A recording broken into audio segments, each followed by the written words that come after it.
Okay.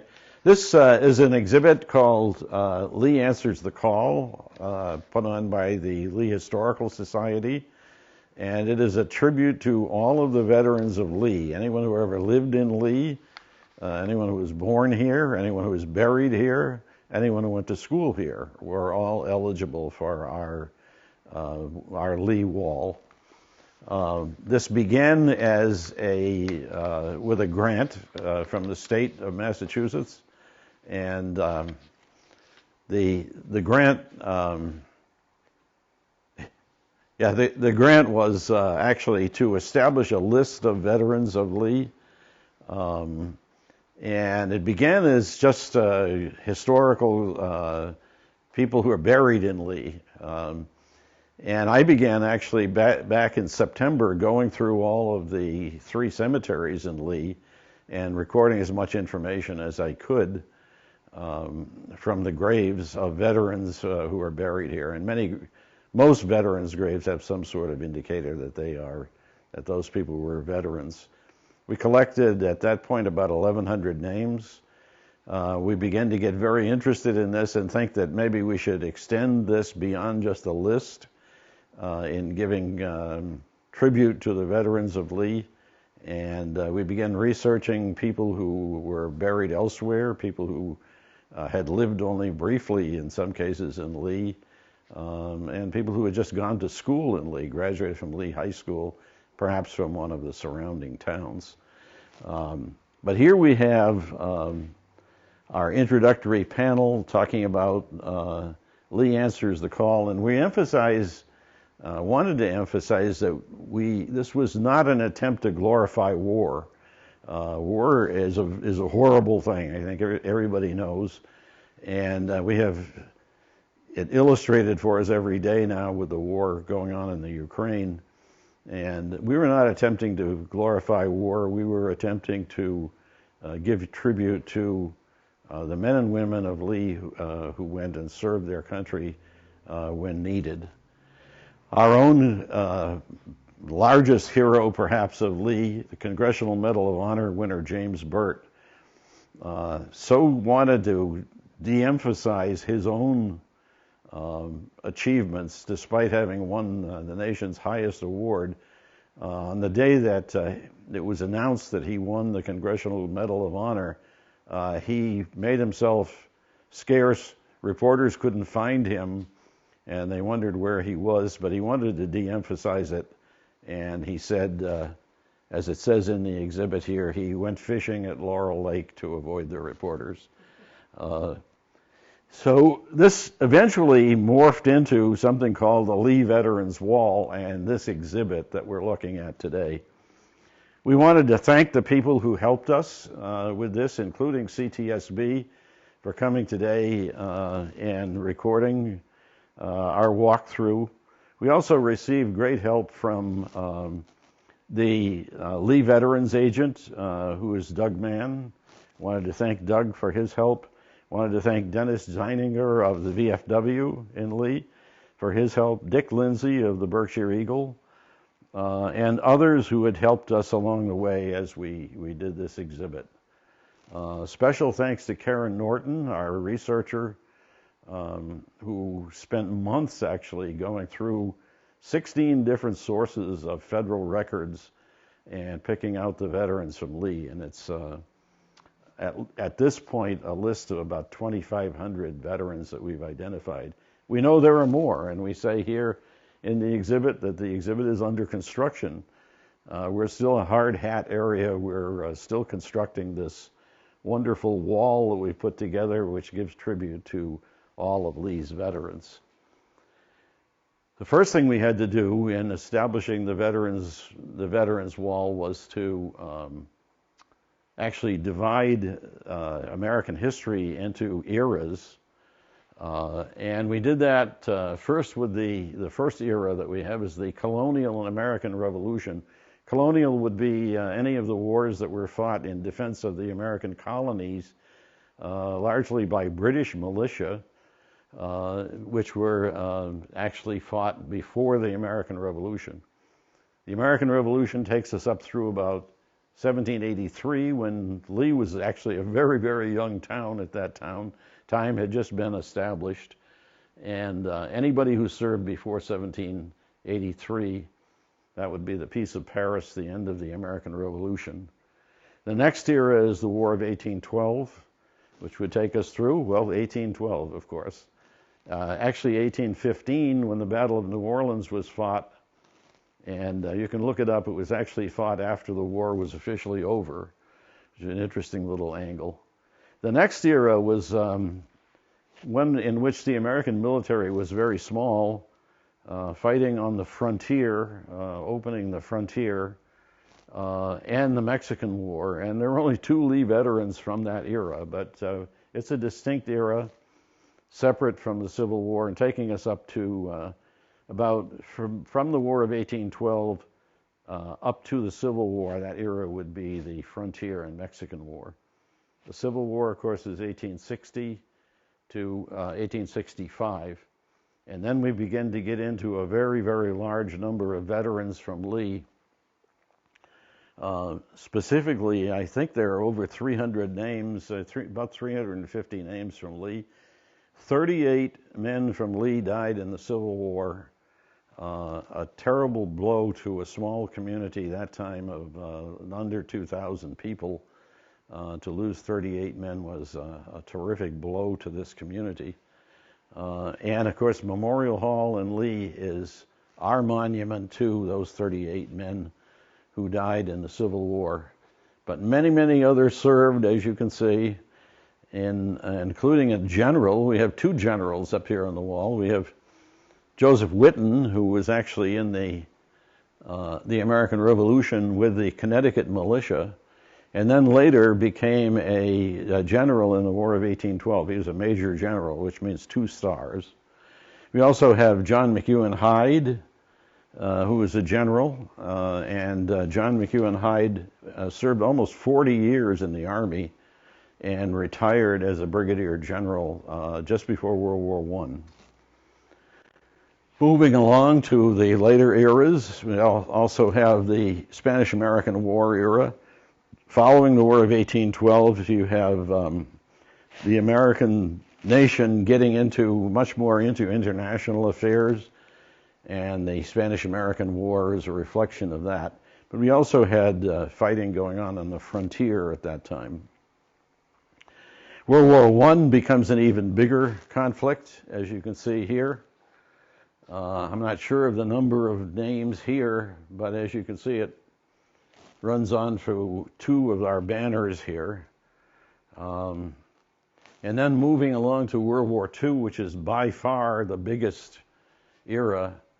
And we considered, in our eras as we established them, we considered that World War II really began with the defeat of the League of Nations in 1920. And that was almost made World War II inevitable. And I know there are more than 700 names of men and women who went to war in the Second World War. And a little bit more on some of those as we move along to our additional exhibits. We'll talk about some more of those. Into the end of World War II, moving into the Korean War and Cold War era. And we have a number of veterans, as you can see, probably that's about 250 or so veterans that we've been able to identify so far from the Korean War era. There probably are more, and we're going to find out more as we go along. Up here toward the top of this banner, we have the name of a gentleman by the name of Philip C. Smith. That's me. That's what I get out of this era, out of this exhibit, having curated the exhibit and being officially a veteran of the Korean War. Even though I never went to Korea, I'm legally a veteran of the Korean War. Then, of course, we have the horrendous conflict in Vietnam, part of the Cold War. And moving on, following the Vietnam War, we have classified everybody since the Vietnam War as a Middle East or Gulf War. which would include all of the current veterans. Many of these, of course, are living veterans, and so we're giving tribute to about 2,500 veterans of Lee, with more to come. I mentioned before our researcher Karen Norton, who did such a marvelous job of digging out names. Even after we got through, we had to establish a deadline for printing these banners, which, by the way, were done by GVH Studio of Bennington, Vermont. And we, after we finished and submitted the names to GVH Studio for printing, Karen discovered about almost 250 more names, and we have them up here on a temporary banner. Our intention is to add additional banners as we find additional names. And our intention also is to show this exhibit at other times. This is not just a one-time thing. We're thinking Veterans Day, various holidays, various events. We could show all or part of this exhibit in other places. All right, Joe, this framed piece here is a prized part of the collection of the Lee Historical Society. It's a tribute to our own James Burt, who was a tank commander in World War II and a true hero. If you read of his exploits, a truly heroic individual who was wounded, I think, 3 times and continued to direct the battle from his tank unit and directly saved the lives of a couple of members of his unit. And we received this tribute. The piece has a history to it all of its own. It was a gentleman by the name of, Steve Moody, down at Fort Hood, Texas, who found this piece in a dumpster. They apparently had an exhibit of Medal of Honor winners, and at some point had decided to change exhibits, and they just threw this away. So it ended up in a dumpster. Steve did a little dumpster diving, pulled it out, said that's way too nice to just throw away, bundled it up at his own expense, and sent it to the Lee Chamber of Commerce. At the time, I was director of the Lee Chamber of Commerce. I received it. I passed it along to Mal Eckert, who was at that time a member of the board of the Lee Historical Society and is still a member of the board. And Mal put it into the collection, and we sent some very nice thank you letters to Steve Moody, who saved this piece for us, and to tell about James Burt, our particular one of the heroes of Lee, certainly from World War II. This part of the exhibit, Joe, is about the most decorated soldiers, sailors, and airmen from Lee. Starting with, of course, James Burt. We just made some references to James Burt, who won the nation's highest award, the Congressional Medal of Honor, in 1944 in Germany. Going on to Michael Whalen. We will see more of Michael Whalen when we get to our display cases. We have his medals. Michael Whalen died in Vietnam and also received the Distinguished Service Award, which is the nation's second highest award for his exploits in Vietnam. Moving along, we have Silver Star winners, 2 Silver Star winners from Lee. George Morin, who was a Navy captain, commanded a nuclear submarine, the USS Trident, and became a captain in the United States Navy and was the winner of 3 Silver Stars.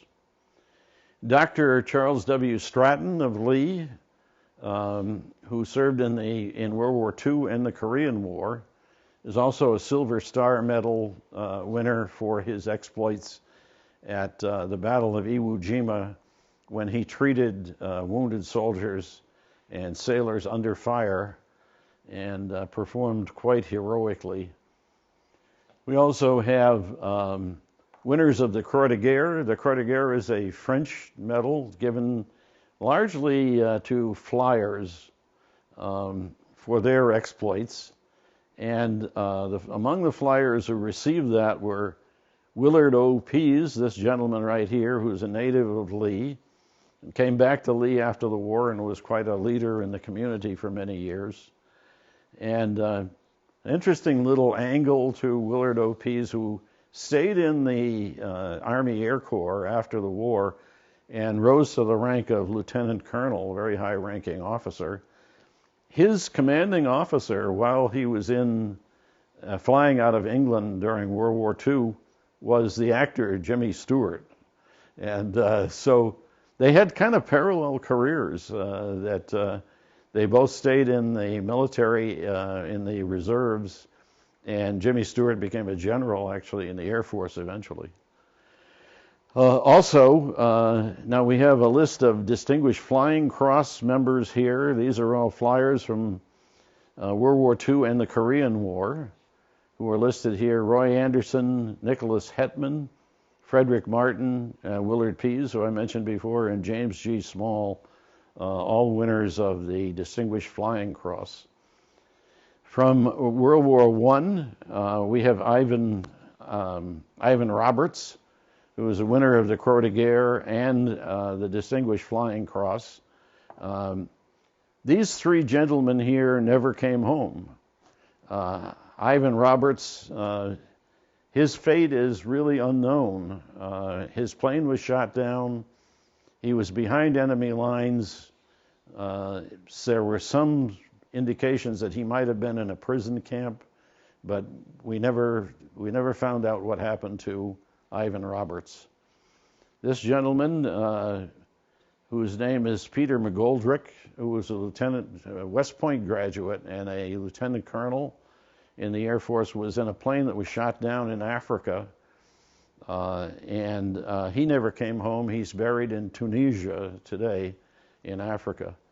And this gentleman, who was the younger brother of James Burt, this is Thomas Burt, who died in France in 1944 and is buried in France, never came home. We have quite an extensive list of Air Medal winners. These gentlemen won, of course, the Purple Heart in addition to their other medals. And people will suggest that you come see the exhibit, and you can see all these other Air Medal winners. And these are all Bronze Star winners. The Bronze Star was established during World War II, 1944, to recognize those who had performed heroically and performed exceptionally, I'm attempting to say, during World War II. And these now list veterans from World War II, the Vietnam War, and the Korean War. Quite a list of Bronze Stars winners. One of those is up here on this panel. This is Joseph Forfa, who won the Bronze Star, won 2 Bronze Stars, actually. And these are all Purple Heart winners. The Purple Heart goes back to George Washington. He established a medal for those who had been wounded and thought that they should be given exceptional treatment. And these are all Purple Heart winners from Lee. We probably are going to find out that there are more, that this list is not complete. We're hoping for public input that would help us know more about other veterans. These are scenes from the end of World War II when the people of Lee took to the streets. You can see this is right in front of Memorial Hall as people took to the streets to celebrate. And I'm old enough to remember when that happened. I wasn't living in Lee at the time, but the town where I was living also turned out into the streets. And this is also a street scene from the end of World War II. So that's our Lee's Most Decorated right there. All right, this is a section, Joe, which is we call Eyewitness to History. One of the things we found out when we started researching was the remarkable stories of some of these veterans, where they were when certain events took place, and how they were actually at these historic moments in American history, coming from the little old hill town of Lee, Massachusetts, and finding themselves suddenly in the middle of history-making events. starting right here with Seaman Daniel James Toomey, who happened to be in what we would know as the crow's nest on the battleship USS Missouri when General MacArthur, who is pictured here, walked out and the Japanese delegation came out and signed the surrender to World War II. And James Toomey, who was in, they called the sky nest, what we would call the crow's nest was called Sky Forward. And James Toomey was in Sky Forward looking down on this historic event, and it must have been a dramatic moment. That ship had been attacked 11 times by kamikaze pilots, and of course it was extremely nerve-wracking time for people on that ship. We go on to many others who are listed here who were present at historic moments. Two soldiers, Gino Catanelli and John Martin, were present at Pearl Harbor when the attack took place on Pearl Harbor.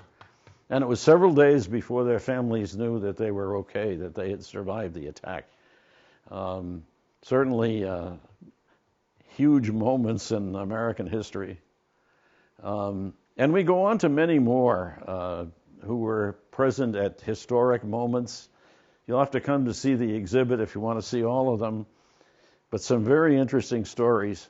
Sailor Richard H. DuPont was on a ship called the USS Oklahoma during the bombardment campaign of Okinawa, and many of the sailors were on deck when a huge bolt of light lit up the sky.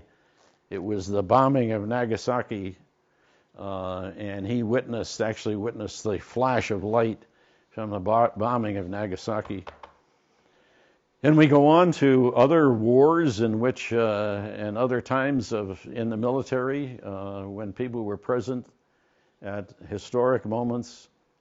A gentleman by the name of Riley C. Willis, who was on the USS Kearney when it was torpedoed.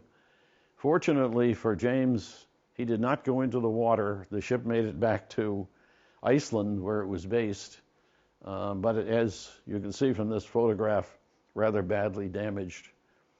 This is a really exceptional one here. This is from World War I. This is a Marine by the name of Joseph F. Callahan from Lee, who was present at the Battle of Verdun. The Battle of Verdun was one of the most horrendous battles of World War I in the trench warfare. And it was very rare for an American to be there because the U.S. was not in the war yet. But Callahan was among the volunteers who had gone and was serving and was present at the Battle of Verdun.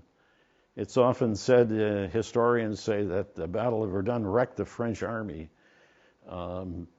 because just about everybody in the French army saw service in the Battle of Verdun during their 9-month time in the trenches there. This is a gentleman by the name of Charles G. Guile, however you pronounce it, Guile, who served on the Texas frontier in 1890, and you can only imagine what it was like to be on the Texas frontier in 1890. These are stories all from the Civil War, and I think I'll point out one in particular, and that is Private James F. Schartz, who was a volunteer. This was a African-American unit which was organized specifically to show that African-American soldiers could be capable of soldiering and capable of serving in combat. Of course, African-Americans were permitted in the Army before that, but they were generally given menial tasks. The 54th Massachusetts more than proved itself during 2 or 3 battles, especially Fort Wagner in South Carolina.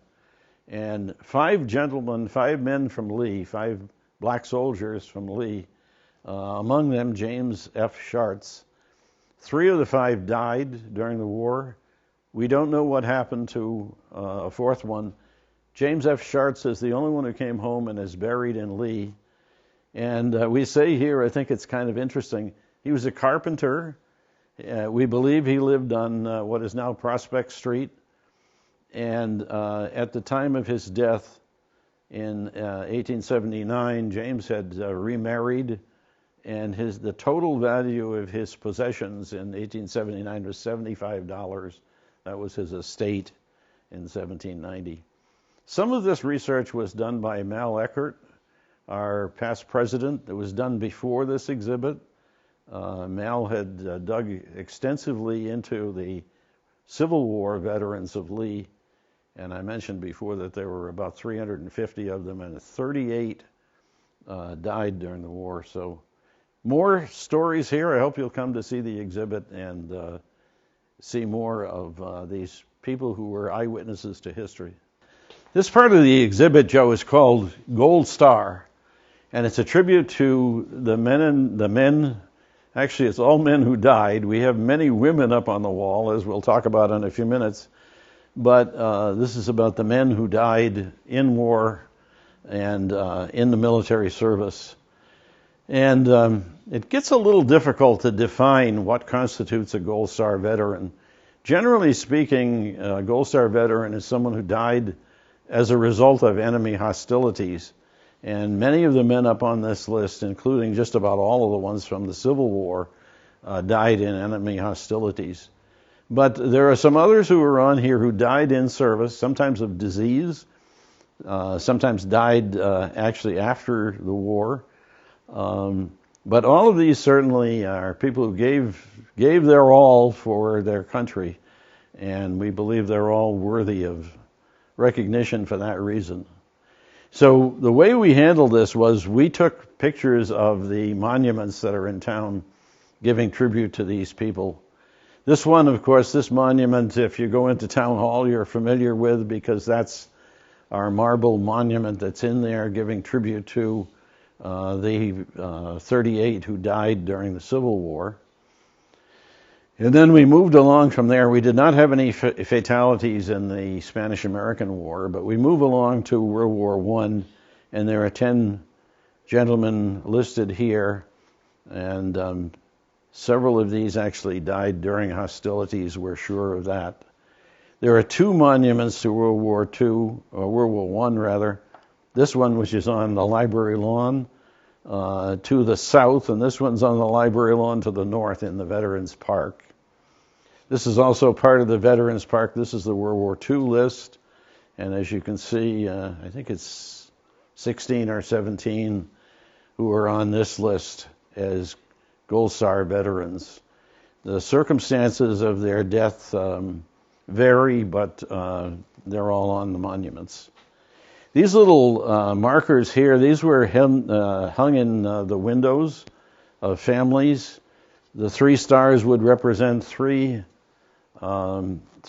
people serving in the military from that particular family, and the Gold Star would be from a family where there had been a fatality. Going on to the Korean War, there were 2 fatalities from the Korean War, and they're listed here. And then from the Vietnam War, we have 4 fatalities, including Michael Whalen, who we will talk about a little more extensively. This is a monument which is in Fairmount Cemetery. It's a monument to Colonel Chauncey Bassett. Chauncey Bassett was born in Lee, became an attorney, went west to Michigan, and was practicing law in Michigan at the outbreak of the Civil War. He enlisted. He became a colonel, the commander of the 6th Michigan Infantry, and died during the Red River Campaign in Louisiana in 1863. This is one of the most handsome monuments of this heroic gentleman, Lieutenant Colonel Chauncey Bassett. His inscription on his tomb reads, "His life needs no eulogy," and I think that's probably a fitting tribute to Lieutenant Colonel Chauncey Bassett. The next section that we'll talk about here of the exhibit is called Rank Has Its Privileges. You know, most of the people on our Veterans Wall have passed away. They're from previous wars. Most of them are dead at this point. And in death, we're all equal. You go to the cemetery and we're all buried equally. But in In life, rank has its privileges. It's an old military expression that rank has its privileges. And here we tried to dig out the highest ranking officers from Lee. And we've already talked a little bit about Joseph Whitten, who was a major general during the War of 1812, the highest ranking. And John McEwen Hyde, who was a brigadier general, who had a near 40-year career in the U.S. Army, starting just before the Civil War, and he would be the second highest at the rank of brigadier general. Then we have Colonel Bassett, who we talked about just a minute ago, who died in the Civil War. We have Colonel George Cobb Benjamin, Army colonel. We have Colonel Ralph A. Forrest from the Air Force in World War II. We have Colonel Claude M. Haggerty of the Army, World War I. Captain George F. Morin, that's a Navy captain, very high-ranking officer, equivalent to colonel in the Army and Air Force. Captain George F. Morin, that is. And then we have Colonel James V. Reardon of the Air Force in World War II, and we have Colonel George W. Wild, Marine Corps veteran from Vietnam.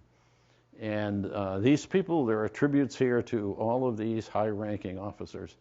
Then we move down, we have the highest-ranking woman from Lee. We have Eileen DuPont, who was a lieutenant colonel, who was the highest-ranking woman, and we will mention more about her when we get to the next exhibit. But Eileen was an Army and Air Force nurse. And then many others, Lieutenant Colonel Boyd Etheridge, Lieutenant Colonel Jeremiah Green of World War II, and Lieutenant Colonel Peter McGoldrick, we mentioned before, who died during World War II. And then moving down, we have other lieutenant colonels, we have commanders, we have majors, working down as far as the rank of major. And the stones that are shown here are veterans' markers, which are at the various cemeteries.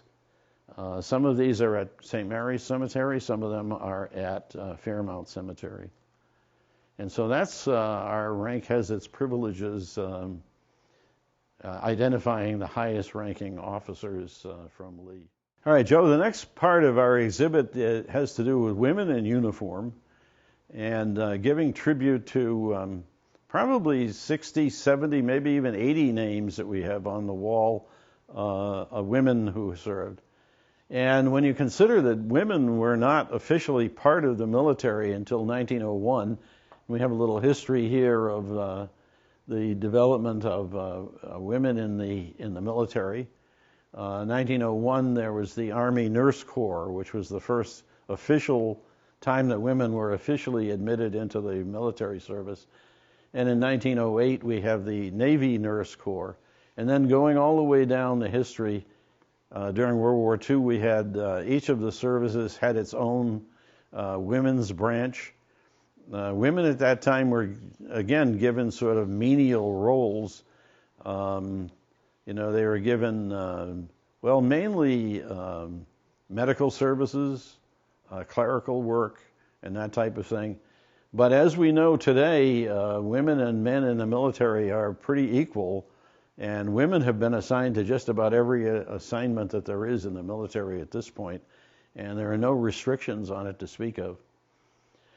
We mentioned Eileen DuPont previously, who is the highest ranking woman from Lee in the military, lieutenant colonel, a very high ranking, very lofty rank.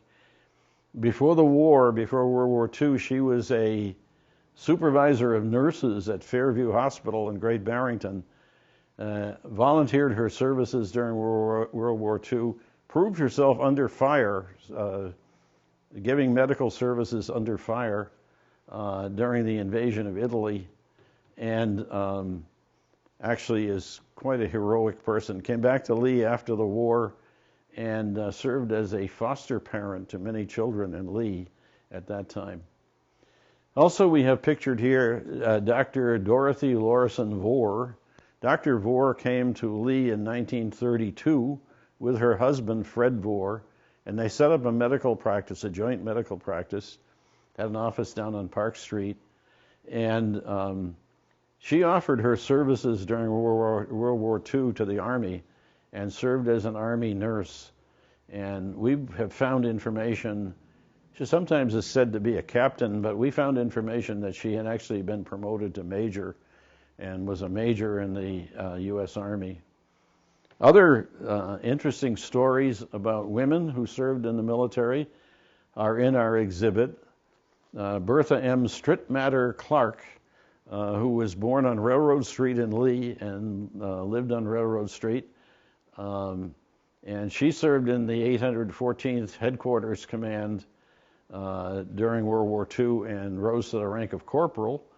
And after the war, Bertha Strittmatter served as serving the incarcerated people in prison and teaching them useful skills that they could use when they got out of prison. She was an advocate for prison reform. Others, we mention here Dorothy E. LaBrode Hayes, who was a yeoman in the U.S. Navy during World War II. And she returned to Lee and married Michael Hayes, and they raised 4 children in Lee after the war. This is a rather fascinating one here. This is Anita Buck, who was one of the first WACS Women's Army Corps, World War II. She was one of the first to give her services through the WACS, that Women's Army Corps. And at some point, they sent her to Oklahoma to serve, to New Mexico, where she was serving in a gunnery unit in Mexico in a clerical role. And at some point, they sent her back to Lee to recruit. And Anita's father, who was a World War I veteran, was already back in the Army. He was serving, had volunteered his services to go back in, and he was serving in the Army. And when Anita came home, she successfully recruited several women from the area, including her mother, and the whole family was serving in the military at that point. So a fascinating story. After the war, Anita married a Air Force pilot and moved west and did not live in Lee after the war. But that's Women in Uniform, Joe. That's some of the fine stories. There's much more to be told if people will come to the exhibit and see it. There are 2 more parts to the exhibit that we'd like to show before we move on perhaps to the display cases. This one is called Families That Gave the Most. We went over our lists from the Veterans Wall and tried to determine which families gave the most, which names were most commonly seen. And somehow we came up with the name Smith as the name that appears most commonly. 22, including me, 22 Smiths on our Veterans Wall. But there are many other families in Lee that, my family did not live in Lee, actually, and I'm not sure I was related to any of the other Smiths. But there were families where there were close relationships. There were 17 Kellys on the wall, 15 Bradleys, 14 Turners, 13 Clarks, Brown and Ford, 12 each, Hayes, Martin, O'Brien, and Bliss, 11 each, and many other names that we have listed on here, talking about different families where they served sent more people to the military than other families. Then we have Lee in the Civil War. This section is based mostly on the research that Mal Eckert had done in previous years, and we have some of the great stories of this horrendous conflict of the Civil War, rather. And these are little biographical sketches that we give of. This is a gentleman called Alexander Mossman, who was born in Edinburgh, Scotland, and came to the U.S. to serve. I would tell if I could, he was not from Lee, but I would tell my own story of my own grandfather who served in the 5th Maine Infantry, and he was not even a citizen of the United States. The family had just come from Nova Scotia, and he enlisted in Portland, Maine, and served 4 years during World War II. But we have lots of nice, interesting stories here. Many of these are fatalities from the war, from the Civil War, and little biographical sketches which will tell you a little bit about some of these people. And then if they did come home, tell you a little bit about what they did after they came home. And Mal Eckert had researched these in previous years, and we thought there was some very interesting Civil War stories here, so we included those in the exhibit too. Joe, this is our display case. We have 2 display cases here that the library provides, and we wanted to talk a little bit about some of the additional materials that are in here, which are all from the Lee Historical Society collection. We have the opening of the town hall, of the Lee Town Hall, Memorial Hall. We have the original program from the opening of the town hall. We have the rededication after the hall was renovated and reopened, and we have some photographs of our Memorial Hall, which is a tribute to Civil War veterans, as previously mentioned. Now you have a number of other Lee veterans who are in the case here. We had photographs of. We have Captain John Dennis Hayes, who was a quartermaster corps in the World War I. And the quartermaster, of course, was vital because it was providing all the supplies that were needed, everything from meatloaf dinners to ammunition. This is Victor Pezzettini of Lee, who was born and raised on Railroad Street in Lee and was serving in the Navy. His ship was lost at sea, and Victor's remains were never recovered. Kind of a poignant story. But recently, Victor and another Lee veteran named Aldo Pera were recognized with monuments at a veteran cemetery in Agawam. So very nice that there's a place where these gentlemen who were never recovered were memorialized. This is some military material, a little pocket holder and insignias from the United States Air Force, 1954 to 1958. That's me in probably about 1959. That picture was taken just after I got out of the service. I was 17 years old when I enlisted. These are Lee veterans. This is Ben Sleminski, who's over here. He's the owner of Ben's Store and managed and ran Ben's Store for many years. And to the right is Joe Garrity, who I think actually was from Lenox, but we'll give him credit. We'll make him an honorary citizen of Lee. We have more material about the home front during the war. I think this is some interesting stuff. We have rationing books, Constitution and bylaws from the VFW. These belong to a gentleman named William Talbot. We have a picture of Norman Rockwell's Rosie the Riveter here, which I think is kind of a fun piece. And here we have 2 Lee soldiers, 2 Lee gentlemen serving on the same ship. This is a shipboard picture. This is Commander Vic Matarella, a Navy commander, Navy pilot. And this gentleman's name is John Turner, also from Lee, who was serving on the same ship. The 2 were on the same ship. We also have some recruiting posters in here, as you can see, to kind of talk about the World War II era. Actually, those are not necessarily World War II. They may be from other conflicts. And here we have, I mentioned before that Lee's perhaps second most decorated soldier would be Michael Whalen, who was a Spec 4 in the U.S. Army, a medic serving in Vietnam, who performed heroically in Vietnam prior to his death. And the Whalen family was kind enough to donate his medals to the Lee Historical Society. They were in our permanent collection, and we have them here in our display case. This is a rubbing from the Vietnam Wall of Michael Whalen's name, which is in the Vietnam Wall in Washington.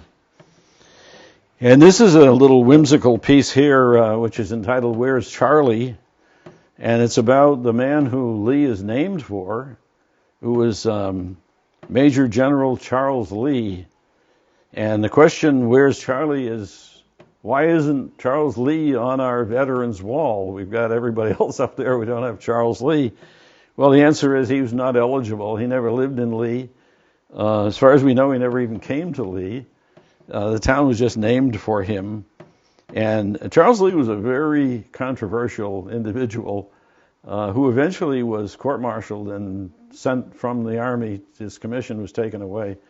He was sort of like two different people, sometimes brilliant, sometimes odd. And after the Battle of Monmouth, George Washington swore at him. Lee demanded that he be court-martialed, and he was court-martialed, and they found him guilty of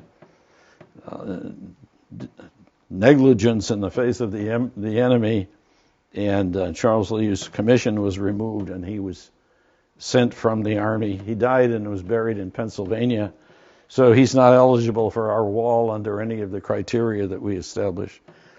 And we have one little additional thing here, which is what's in your attic. It's an appeal to the people of Lee to donate to the Lee Historical Society so that we can preserve the history of the town. And as you can see, we have some very nice pieces in our collection, but we're always trying to get more. And we think we've put together a pretty darn good exhibit here that shows how important it is that we preserve the history of Lee. So that's our exhibit, Joe, and we're hoping people will come during the month of July and see the exhibit. It's open during regular library hours at the Lee Library in the gallery. And most of the time, people can walk right in and see the exhibit. They need to perhaps inquire at the desk about viewing times if there's something else going on in the room. But we invite people to come and hope everybody will come and sign our guest book and tell us what they like and didn't like about the exhibit.